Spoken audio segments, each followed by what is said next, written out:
Good evening and good afternoon, wherever you are in the world, and welcome. Welcome to the Infinite Way, where spirituality meets humanity.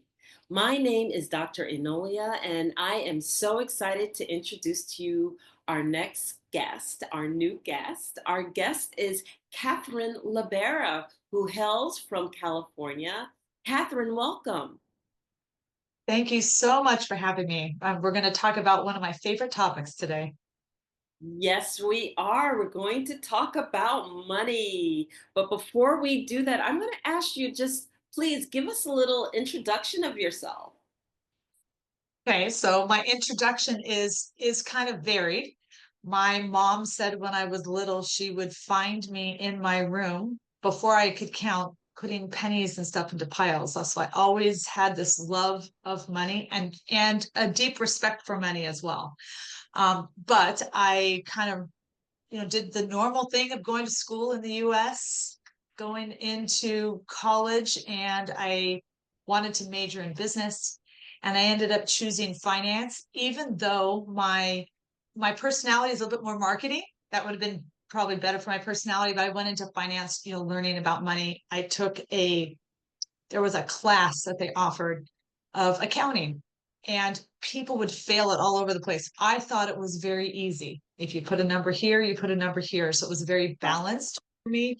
And I aced the class. We had a project. It was so easy for me. And I thought, aha, accounting is my thing. I got to have the pleasure of working in my dad's company in the summer. And I came to him and I said, accounting is my thing. And he put me in the accounting department. I wanted to scratch my eyes out. It was so boring to me Okay. because putting the number here and putting the number here wasn't really what I was passionate about. I was more about how do you make money? How do you attract money? And that actually just started my journey with that. How do you make money? How does it come to you? Why do so many people struggle with it? And as I stayed in the family business for a long time, built a career there, had all these exposures to business, but I was always doing something on the side. And it came one day where a friend of mine had a store and she wanted to attract more people to her store. So she wanted to do like little groups at night and have people come in and speak. And she asked me if I would speak. And I said, well, what would you like me to speak about? Because I can speak about so many different things. And she decided that, well, we decided together that I would create a course called Changing Your Relationship with Money. And so that started with, I think there was about 12 people, and we'd come every week for 4 weeks. And I put together this curriculum and I would give them homework and we played games and we would really talk about money. I'd have them journal some stuff about it. And I started learning how to kind of teach people Uh-huh. about money and how to change the relationship, because a lot of people have a very negative relationship with it. So how do you make it positive? And then I started doing the classes out of my house and I started doing the classes online and helping people. I've helped people that were in debt with the IRS get out of that debt, pay off all their bills, and turn around and be able to buy a house. I have Yeah. helped someone who she said, I'm not going to be able to retire. I don't have enough money. And I helped her just by her taking the class and changing her relationship with money. She was able to get out of debt herself, start saving money. And now she's retired. She goes on lots of cruises with friends, travels all over the world. And her first cruise, she called me and she said, I just want you to know I going on a cruise and I paid cash for it. I paid it all up front because I have the money. So I just love helping people that way because for me, money's easy. This is so exciting, and I know that this podcast is going to be so beneficial for so many people because one of the things that I've discovered is that when we go through our education, nobody teaches you how to be in relationship with money. You count, you add, you subtract, but they don't talk to you about how money truly grows, how money should be distributed, how Mhm. being um, in relationship with money is like an energy, and when we're in scarcity mode, that has an impact. There's so many things that we want to talk to you about. And I just want for our audience to know that you are top leadership at your father's company. And, I won't go into it, but your top leadership, you know what you're talking about. And we are so blessed to have you here on this show today. So let's start off with our relationship with money. Is that a good place to start? Our relationship with money. What should that be? What is it? I actually want to start a little bit before that, and Okay. where your relationship with money starts. So Okay. working with all these people and coaching them one-on-one. Again, I have worked with individuals, but I've also worked with couples. So when I work with couples, I deal with one person one week, the next person the next week, and then the two of them as a couple the next week. And that's the pattern. So let's say it's the Okay. or person one, then person two, then the couple, then person one, then Oh, person look two, at that. and the couple. And that's because uh, money, if you notice, no one talks about it. No one No. teaches it. And it's exactly what you said. We learn how to add, subtract, divide, but no one teaches you how to invest, how to save. And so what happens is we make up our blueprint or our strategy of money when we're about 5 years old. So what happens is we start becoming at that around that age conscious of what money is. Why? Because it's like we want something and we see our parents have to pay for it. So we're aware of it. And we hear snippets of their conversations, but they're never talking to us about it or showing us that. So we make up this what money is at 5, but then we don't learn anything different. So what happens is we're all adults running around with a strategy of money from our 5-year-old self. And so you wonder, they say that money is the biggest cause of divorce and stress in relationships. And that's It's true. because you have two 5-year-olds that have different strategies around money. One may be a saver, never want to spend and be totally just, frugal. And the other Okay. one's like, hey, money's not going to be around forever. I just spend what I got. If I see it in the bank account, like if my ATM works and I take money out, I take money out, not planning. And then you have this conflict of these two people that don't know how to work as a team or as a couple because they don't realize their own strategy as they're from their 5-year-old self. Okay. Okay. So then here we are. We get our first introduction. And I'll tell you another thing, many 5-year-old selves, they acknowledge that money takes place, but they never see it in their hands. Like some children have the opportunity where parents will give them money, and others, they never have, they're not fortunate enough to have that pass through them. So, in both scenarios, how do you find your balance? How do you find that place where you should save, but you want to be able to spend? How do we come into relationship in a balanced way? I think that's like asking a question of how do you be happy? There's going to be different Okay. answers for each individual. So one is you've got to go back to your 5-year-old self. This is what I take people through in a kind of fun way. And we start going back and remembering what your observations were about each parent. So I remember this one person I was coaching, and she's like, "Yeah, I get all of my how I spend my money from my dad. I pattern after him." I said, "Okay, great." So we worked on her dad first, and we would go through all the memories of things that her dad said, how he would talk about money, anything like that, from when she was around 5 years old. And she would just talk. I would keep asking questions. I would take a ton of notes. And at the end of the session, we kind of went over and looked at all the patterns. No judgment was done because this isn't judging her dad, because who was making the observations? 5-year-old little girl. So it was just Yeah. her observations were. There was no problem because she also wasn't privy to everything. She was only getting snippets, right? Okay. The next time we did her mother. And we did the same thing. No judgment, but just what were your observations about your mother? And we went through and did the same thing. The next session, we talked about the differences between her mom and her dad, and her eyes were opened. She really patterned money after her mother. And that Wow. recognition and the acknowledging that her strategy was from her 5-year-old little girl, once we acknowledged that and saw what the pattern was, it was easy to make different choices. It was Okay.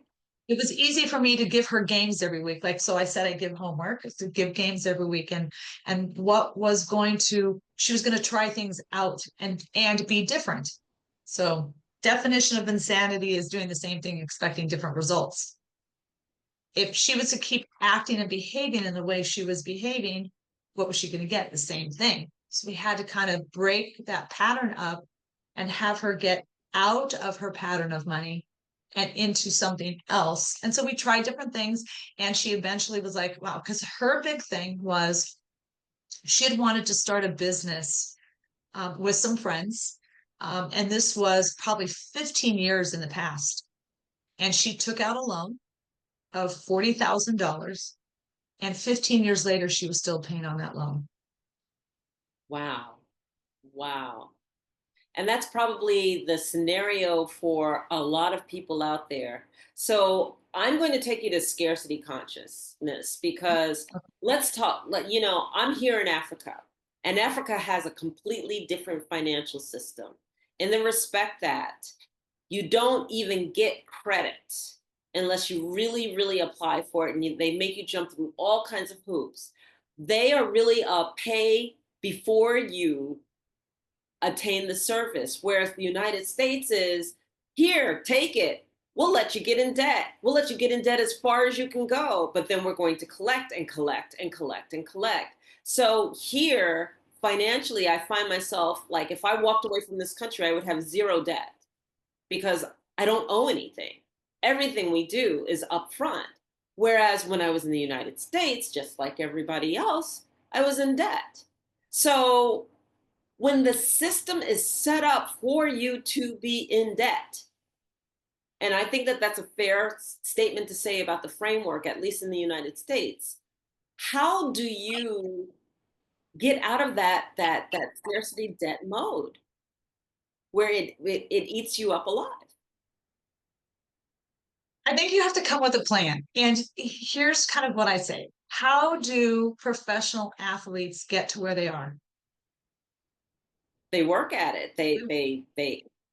Exercise everything. They everything. They put They everything in. practice. They practice. Yeah. They practice. They also have someone who's observing their behavior and correcting it or observing. So when you have a basketball player and they're making free throws, they have to practice. You talk to or you hear anyone interviewed that's a basketball player, how many free throws they take not on the court, but when they're in practice or by themselves, and they do it over and over and over again. But they also have someone who's watching them and saying, hey, you need to put your hand more like this, not like this. And it's little micro movements. It's not sweeping changes. It's Okay. little things that make you do something different. So they have a coach. So when you want to make some big changes, sometimes you have to have someone who's observing you, who's on the outside, who can say, okay, great. Try it this way. From here to here. It's not much, but it makes a difference between a 50% free throw shooter and maybe a 75% free throw shooter. That's a fair statement. Quite fair. So, does it start with the mindset or does it start with the activity or is it a little bit of both? Again, I think everyone's a little bit different. So one thing that um, I do different exercises in my changing your relationship with money class, and I make it fun. One of the things I've noticed about money is when people talk about it, they get tense. It feels negative. It's a hard conversation to have. So when I have them step back and we start making money fun, they want to do the changes because make it fun. And I always say, hey, there's no pressure on this. I've had clients, I tell them, hey, we're gonna in this week, you're not gonna pay anything with a card. You're gonna pay only with cash. So you go get out this much cash and you pay everything with cash. And we meet the next week and I say, how did it go? And they're like, I didn't do it. I couldn't do it. Okay. It's not a problem. It's just, okay, you didn't do it. And then we explore why they didn't do it. Maybe they were scared. Maybe it was, it felt foreign to them. So we'll kind of delve into that. And other people, I'll give that to them, and they have a ball with it and they're enjoying it and they're noticing what's happening when they're paying with cash. And they're like, oh my God, this was this and this was this. And I went here and I paid cash and I actually got a discount because I paid cash. So they didn't have that realization before, and then they got that with that exercise. So it's kind of hard to say, how do you do it? But that's one thing, is you switch to a cash basis for a while, because I'm going to tell you, physically going into a wallet and taking out cash and handing it over, it's a very different feeling than an impersonal, I just run my card. I'm sitting here smiling inside because that's completely what I did here. Mhm. Because they don't use credit cards. They use a debit card or cash, period. And so when you're dealing directly with cash, you think twice about, do I really need this? Is this a nice to have? Or is this a necessity? Okay. And, then you're conscious of, okay, how much cash do I need to make sure that I have left over? So then Right. if I know that I want to have a certain amount left over, I'm not so diligent about just willy-nilly spending it and every place. So I can totally relate to what you're saying.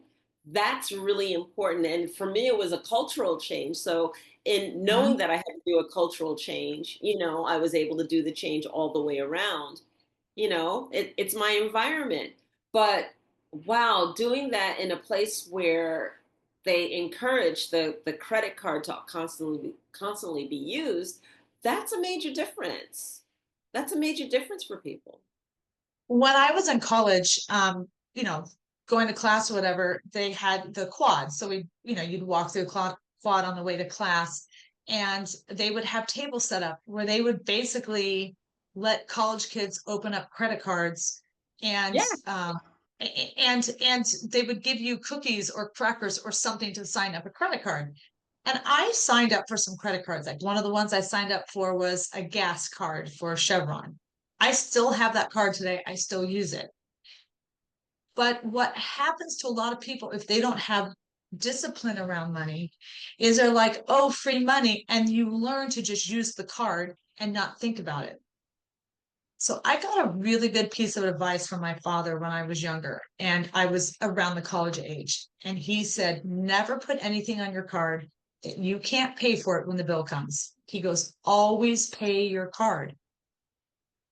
A lot of people don't get that advice. So I knew kids in the dorm with me that would go on campus, get these credit cards, and then they would come back and they would have this or that. They'd buy clothes or a stereo, or they would go out and they would pay for dinner and they would do all these things with this credit card. And pretty soon the credit card was maxed out.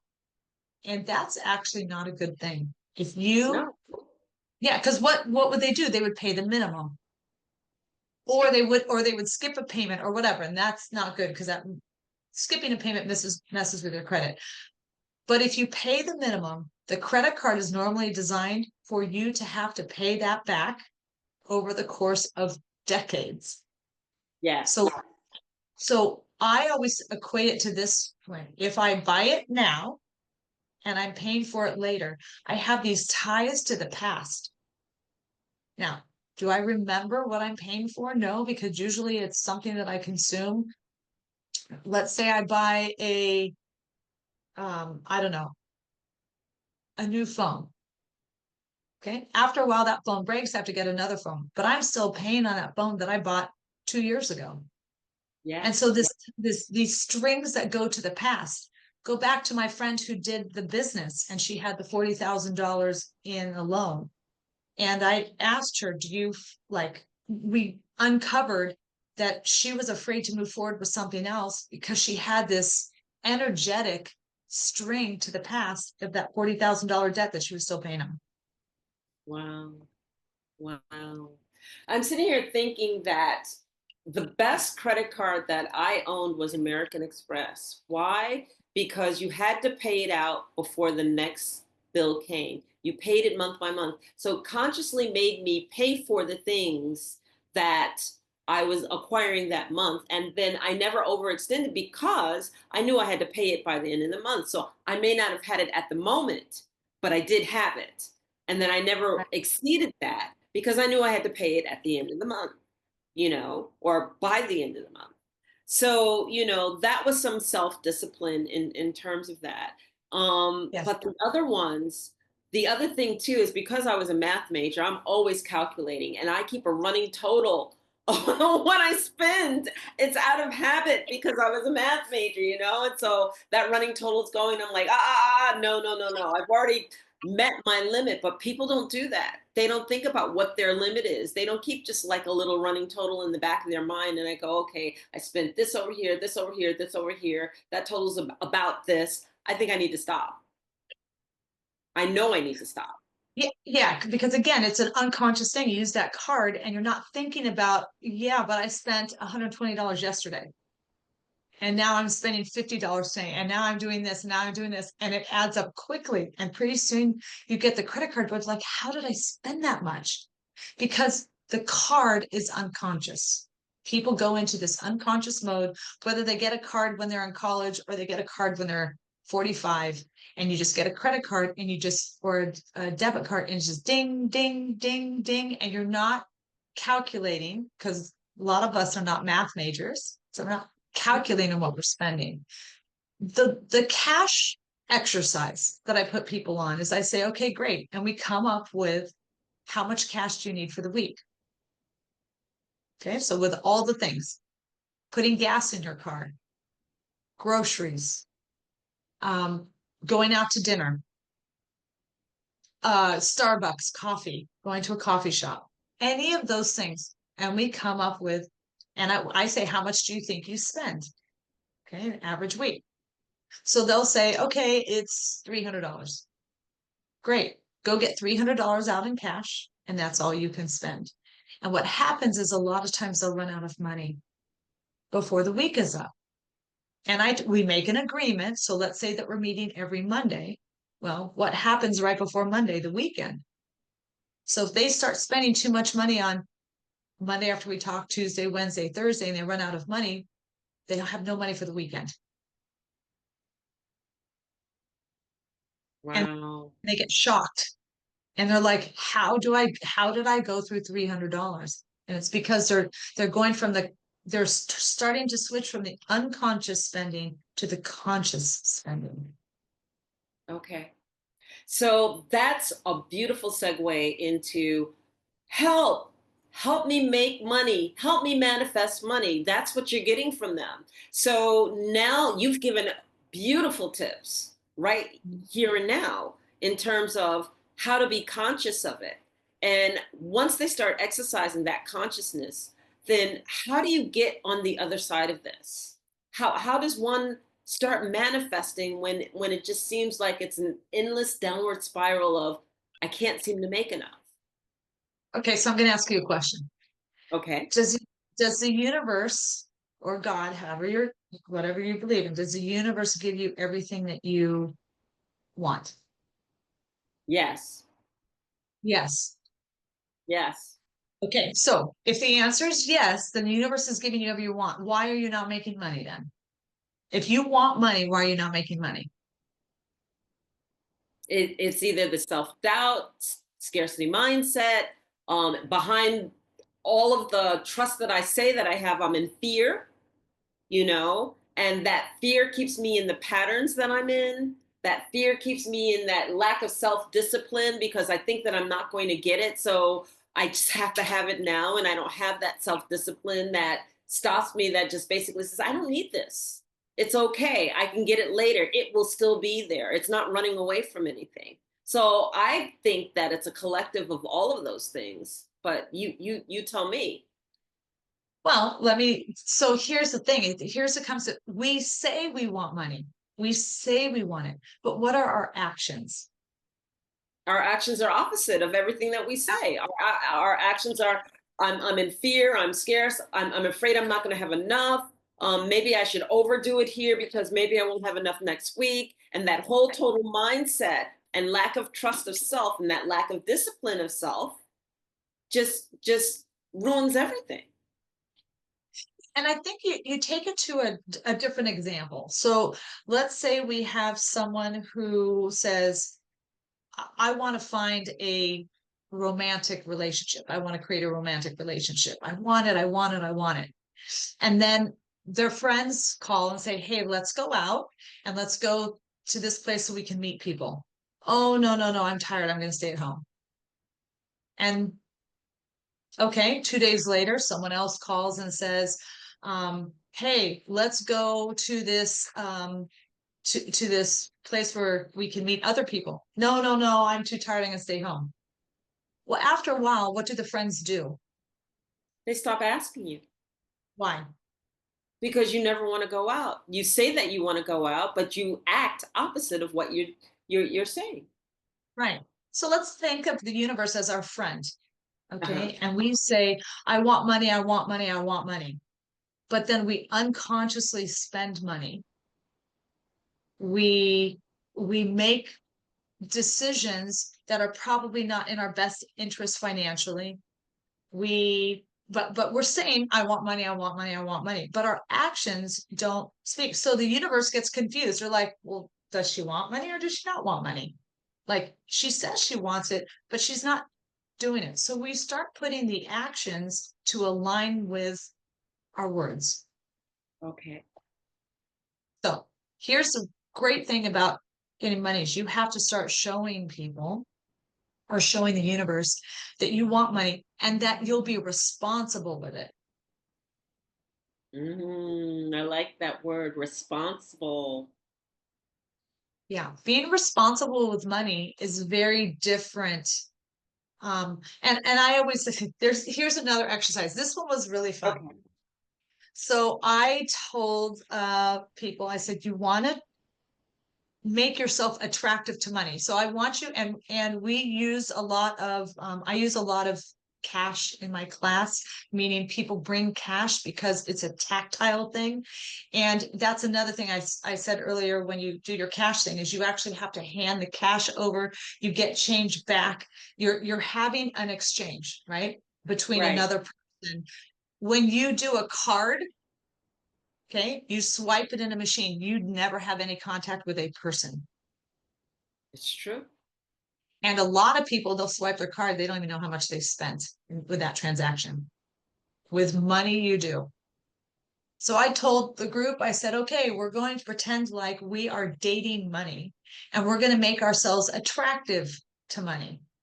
So I want you to take all the cash out of your wallet and I want you to organize it in a way that it's like creating a like, I want you to have a good looking wallet. I want you to have your cash in there, line them up all in order. So you do like the big bills down to the little bills. They're all facing the same way. There's no creases in them.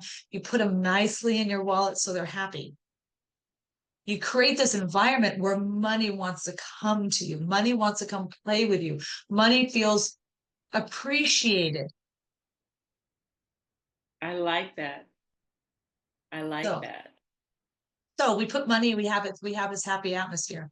So I told him, I want you to date money. And I had this one girl who took her money on a date. Okay. So she actually went out, she dressed up. She dressed up, she put her makeup on, did her hair, dressed up, and she took herself and money out on a date. And she sat there and in a restaurant. She must have looked nuts, but she was like talking to money like, I'm so happy you're here. I want you to feel comfortable. I want you Uh-huh. to know that, and she created the space for money. She said it was one of the most fun things she had done in a long time.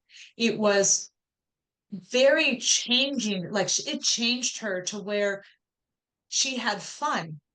Because remember, I go back to most people don't have fun. They get serious as soon No. as we get money. They shut down. It's like, oh, it's so negative. Well, If you are going to date someone and they're negative all the time, or let's say that you are in a relationship and your partner is negative all the time, do you want to be around that person?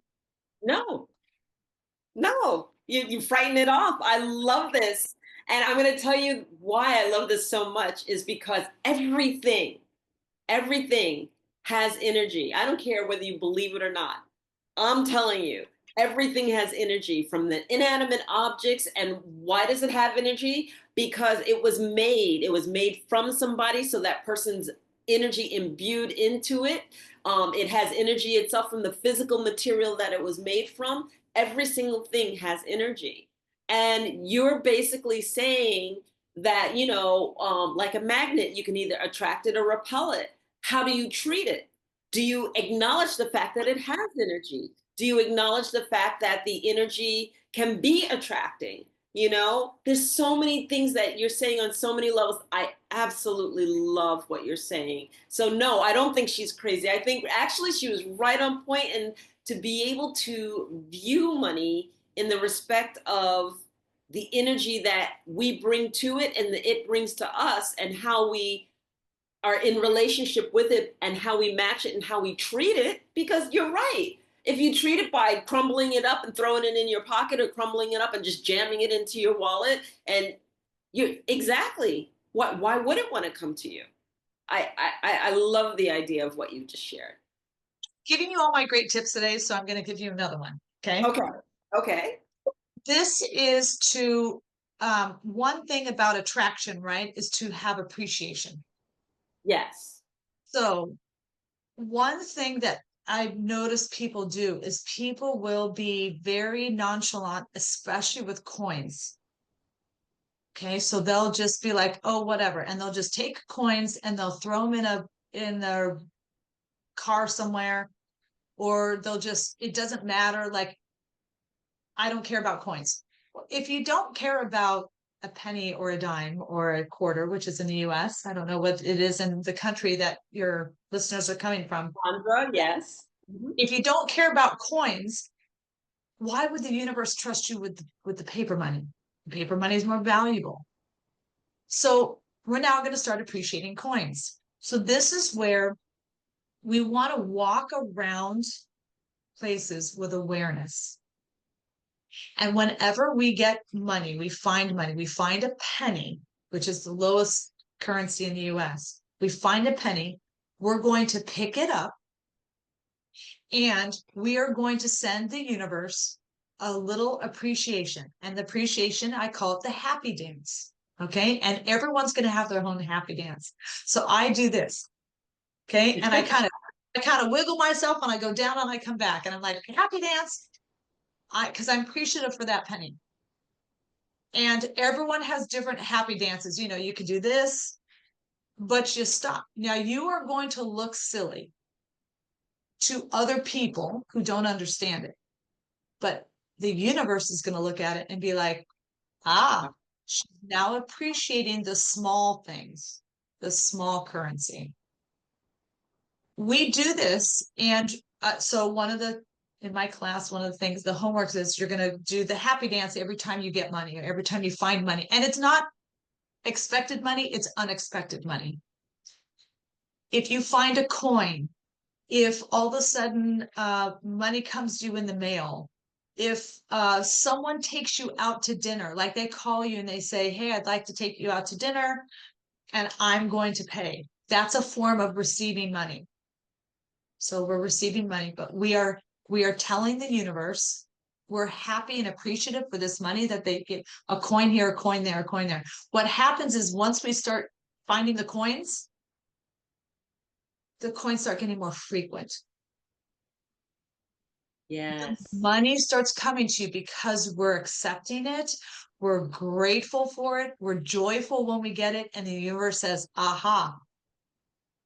The messaging to the universe is money makes us happy. The universe wants us to be happy. So now more money starts flowing to us. I like that. I like that. And that is the basic relationship, the relationship with money. Yeah, absolutely. So if we take it to the next level, we have money. We're in relationship with money, but we can't seem to get to the abundant place where we want because we just don't understand the different uses of money.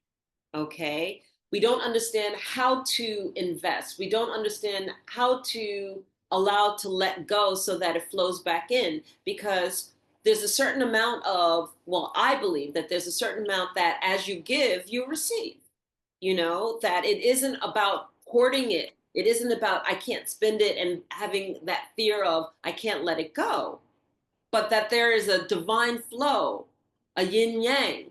And as you let go and as certain things you take care of, it flows back to you. What are your thoughts around that? I have lots of thoughts. Okay.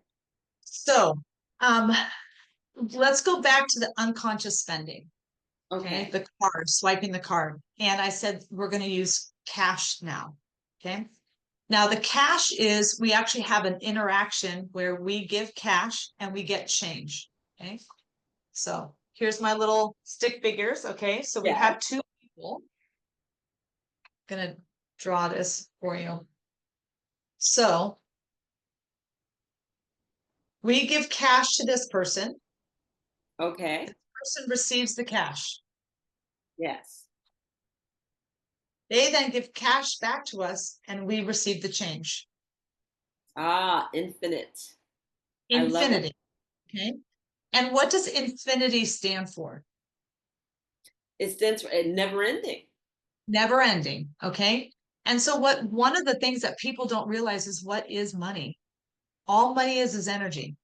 And when we have the exchange going back and forth and back and forth and back and forth like this, it's never going to end. What happens is when we do a card, it just comes out, but there's no exchange. Now, does that mean you can never use a card? Absolutely not.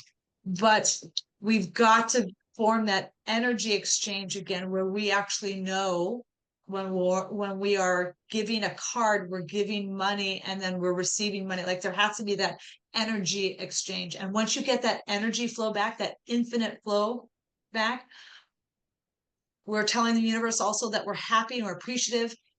We make a party in our wallet for our money. So the money wants, like, who doesn't want to go to a good party? No, who doesn't? Right? The money, Exactly. right? Money wants to come to the party. So now we've changed the environment for money. We've changed our appreciation for money. And now we understand that money is a give and take and a flow, and it's an energetic exchange. And once you get that energetic exchange flowing back and forth, money starts to change and the universe starts giving you more money. I love that. Even down to how you house your money. For all of you who have those crappy wallets that are falling apart and you just go, "Oh, I don't see the point." Well, I see the point. I Yeah. see the point. Wow. So what you're really expressing here that you've done so eloquently is that you've talked about a total full court press on mind, body, spirit, really, of how we're looking at money.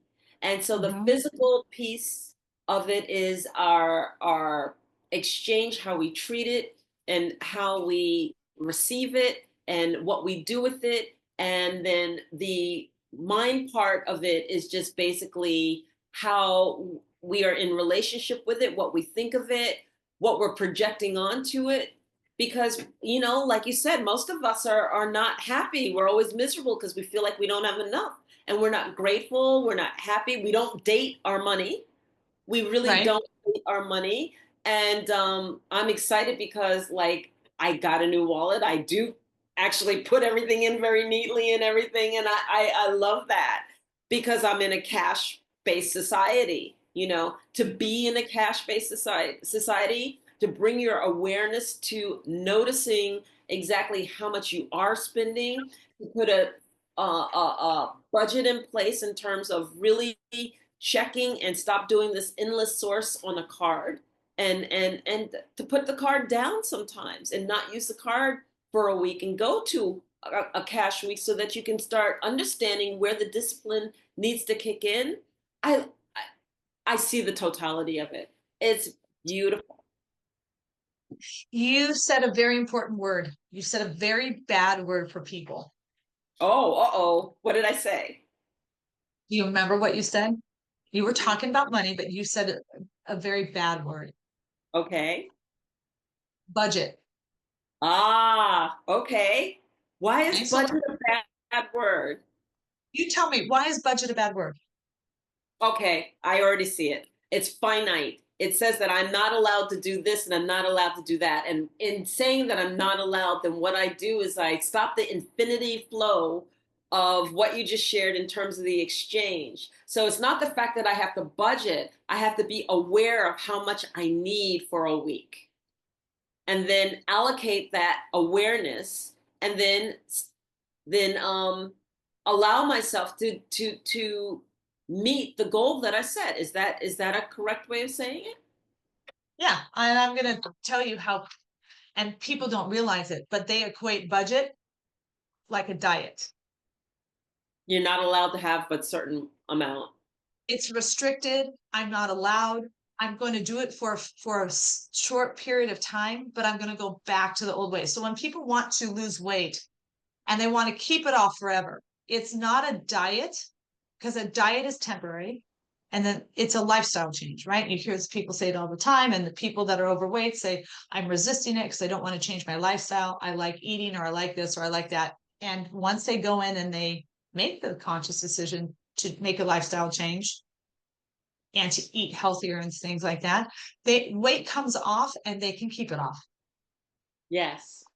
Yes, A that's true. budget, yeah, a budget is like a diet. It is a temporary thing of trying to, let's say, lose weight or trying to stop the expenses or make more money. But you hear all the time about these people that win the lottery. They Hmm. win the lottery and they get millions of dollars that they never had that kind. Let's say that they were someone who made $50,000 a year, and now all of a sudden they have $10 million. Most lottery winners are dead or broke within 5 years. Why? Why is that? Because they never had a relationship with money. So you know what? That goes out as fast as it came in. And then because there's no balance, no discipline, no is that am I hitting it up right? Their unconscious says money is not our thing. And so what happens is money just dissipates because the universe also says, but yeah, this person can't handle money. This person doesn't appreciate money. This person doesn't have a party in their wallet with money. This person doesn't date money. This is not a person that can handle money. And the unconscious part of ourselves will put us back into where we feel safe. So a lot of people feel safe without money. Okay. Okay. When you change that, okay, so how do we change? So the question is, how do we change? Right. Okay. So it is a mind, body, spirit thing with change. Just like if you wanted to lose weight and keep it off, you would change a lot of things. You would change, you don't want to have someone who's emotionally eating, right? We're eating to Right. make our emotions feel better. We want to choose healthy foods. We want to exercise. We want to do the things that put into place that help us to have a healthy body. But a healthy body isn't by itself. You have to change your mental state and you have to change your spiritual state, your Right. unconscious, your conscious. It's the same thing with money. It's really hard to do on your own because you've been patterned. Humans, we do patterns over and over and over again. So it's have someone help you, have someone guide you, have someone help you change, just like the basketball player that I used at the beginning. Again, it went from this to this with the position of his hand, and he was able to make more free throws. Correct. Money, it's not changing a lot. It's not making these huge sweeping changes where you're not going to be the same person. It's making small little things that are going to make the difference. So it's some of the things I've said. It's going in though and looking at what is your mental state around money, where noticing where you go to, your how you think about money on the energetic level, and then actually what you do, which is on the physical level. So I want to grab this because I know we're coming up on an hour soon. I want to talk a little bit about investments because what you said is really fundamentally true. A lot of people don't know how to invest. And now that we're coming up to cryptocurrency, this whole other facet of how money is being exchanged, and they're in fear of it. How do we grasp and introduce investing in a knowledgeable way so that we can be in relationship with money on all facets and all dimensions? I That's possibly a whole nother topic in of itself. Okay, So I reserve the right to call you back. right. So there's a couple steps you have to do first, I think, before you become a very avid investor. Okay. So one thing is you shouldn't be investing if you can't meet your basic needs. Okay. Your basic needs are, food, shelter, a little bit of entertainment, that's kinds of things. So if you're struggling to pay your bills, investing is probably not the wisest thing first. Okay. And so we would talk about in this other topic, which is income versus expenses. So how do you adjust that? But what I want to say about this first is the very, very first thing you should do is to get out of debt. Okay. There's two kinds of debt, good debt and bad debt. Okay. So bad debt is the things with the strings to the past. Okay. So I buy it and I put it on a credit card and then I'm not paying it forever. And I keep having these strings. It's like having a ball and chain that I keep dragging with me because it's something I bought 2 years ago and I never paid it off. So I'm paying interest on it. So I'm paying the credit card company for something that I bought 2 years ago. And I don't even remember what I bought because it just Right. accumulates. So you want to get out of bad debt. Bad debt is ties to the past. Good debt is things that you're consuming right now. A mortgage on a home is good debt. You're living Okay. in a house and you're enjoying that house right now. And you're because you're consuming it, that's good debt. A car is a good debt. A car can get you to and from work. And so buying a car and having a car payment, as long as you can pay it off each month, is good debt. I would pay off a car before I'd pay off a house because houses need more money. So if you can have no car payment, that's better.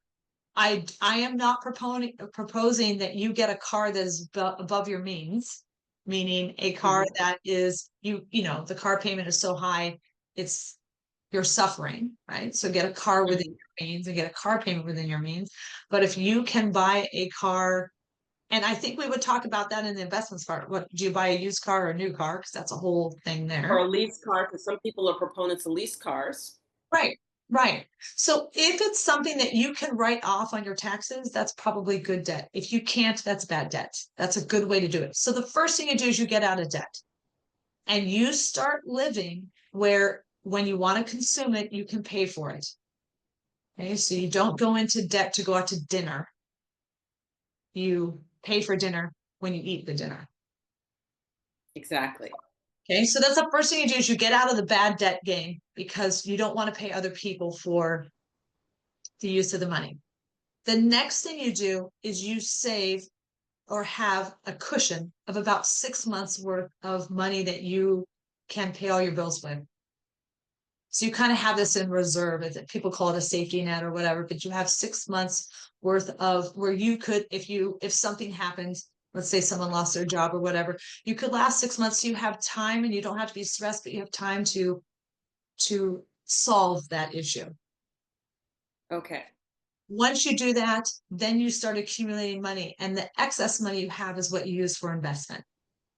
Okay, so Ah, three-step process. You don't want to invest when you have bad debt. You don't want to invest when you have no safety net. So once you have those two things in place, then you start going into, okay, now I'm earmarking this for investment. A lot of people can actually get out of debt pretty quickly. They just don't think they can, or they don't choose to get out of debt. okay. And you know what? This is a good place to pause, but I reserve the right to ask you to come back so we can continue the conversation. And the other thing that I would love for you to do is, if you're willing to share your contact information, if you're even willing to hold some of those classes, you know what? I'm going to ask my audience if you are interested in one of the classes or the classes that Kathryn is talking about. Please leave a comment. Leave a comment on the YouTube channel. Leave a comment on when it goes live stream. And you know what I'll do is I'll share back with you the demand, and maybe you'd be willing to have one of those classes. It would be phenomenal. I'd attend because I just never looked at money the ways that you did, and I think that we all have something to learn there. Any thoughts or comments that you want to share? I would actually love to do that. And I would love to do the classes online. The classes I held before was in person. And that's, that's just different. And that's hard because I'm in Los Angeles. Not everyone lives in Los Angeles, but I was doing this, I just, I love it. So I don't charge much, but to do it online so people all over could benefit from it. The other thing is I like to make my classes fun. I really don't like going to classes where it's like, beat you up or whatever. It's it's let's have fun, let's learn, let's make money a light, fun, happy topic, not this thing that depresses us or we turn into Eeyore, um, character from Winnie the Pooh that was always depressed and always sad. I don't like that. I'd rather be, Tigger and bouncing all around and make money light. Because when we talk about money and it's a light topic, the universe takes notice, and then the universe is like, okay, let's let's start throwing money that person's way. I love it. Thank you so, so much. And anyone who expresses interest, I will definitely pass it on to Kathryn. When you hold your classes, I will advertise with you because people need to learn about money. This is so important. And to get a person of your caliber in order to teach and share this type of information is just phenomenal. Kathryn, thank you so much. And is there any social media that people can check out that you'd like to share? You know what? I am going to be working on a new website. So not at this point, but that's going to get me going into something to where people can come to me. I used to have some social media, but well, I'll make sure that that's one of the things I do so people can contact me. That's okay because anyone who contacts this comments on this YouTube site can get in contact with you. I'll pass it through, no problem at all. So, Kathryn, thank you, Kathryn LaBarbera. Thank you so much for coming on the show, sharing your expertise and the knowledge and the wisdom that we all so definitely need. And And thank you so much. Thank you so much for having me on and for doing this because I think work like you do is very important. It's all connected, whether we're working on money or relationships or career or anything that we do, just working on ourselves. Everything is connected and it helps. And I want to let everybody know also that you are thinking about putting out a podcast. Do you want to make a little comment about that?